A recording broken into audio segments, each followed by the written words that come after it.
विश्रांत झाल्यानंतर त्यांनी सांगितलं मला म्हणजे काय पाहिजे ते माग म्हणजे भरपूर काय झाले आहे श्रम दुःख झालेलं आहे मला विश्रांतीची गरज आहे सतत तुझा आणि त्या गुहेमध्ये विश्रांती घेतली कोण मुचकून राहिलं पण कृष्ण परमात्मा त्यांच्या मुसाचं वैर्य होतं आणि वैर्य असतं दोघांमध्ये काल्यावन नावाचा गर्गाचार्याचा मुलगा आहे का तो काल्यावन आणि काल्यावन कंसाच्या बाजूला होता महाराज भगवंतानी पाहिलं तर वर होता कारण गर्गाचार्य हो गुरु आहे त्यांचा मुलगा आहे काल्यावन तो का आपल्याला आटोपणार नाही भगवंत पळत निघाले त्यावेळी सांगितले गवळ्याच्या पोरांनी दूध चोरायचं नाही तिथं युद्ध करायचं युद्ध भगवंत पुढेच पळायचे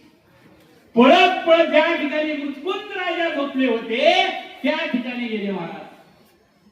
आणि तिथे गेल्यानंतर अंगावरला काय केलेलं आहे पितांबर काना त्याच्या अंगावर आणि भगवंत आत लपून बसले आणि लपून बसल्यानंतर त्यावेळेस महाराज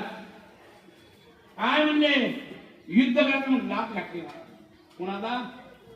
मुचकुंद राजाला घातली कोण घातली काल्यावरून घातली जसा कापूर जाळावा तसा जळून खाक झाला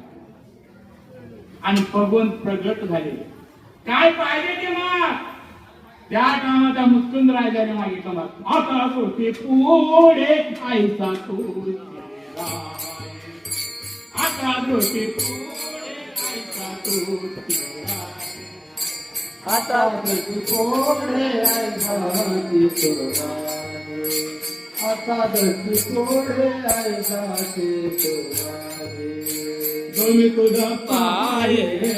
पांडुरंगा दोन्ही तुझा पाय पांडुरंगा दोन्ही तुझा पाय दोन्ही तुझा पाय पांडुरंगा आता पुढे ऐसा तो राय आता पुढे ऐसा तो राय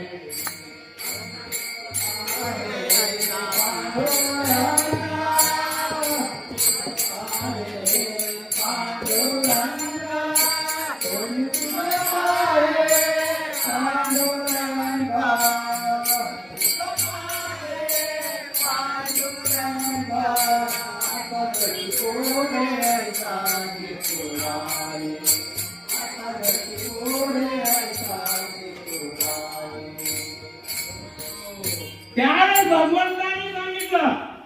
तुमची इच्छा ह्या जन्मात नाही पुढल्या जन्मामध्ये तुम्ही पुंडलिक म्हणून येसाल आणि मी पांडुरंग म्हणून प्रारब्ध क्रिया मान संचितांचा भोग प्रारब्ध क्रिया मान संचितांचा भोग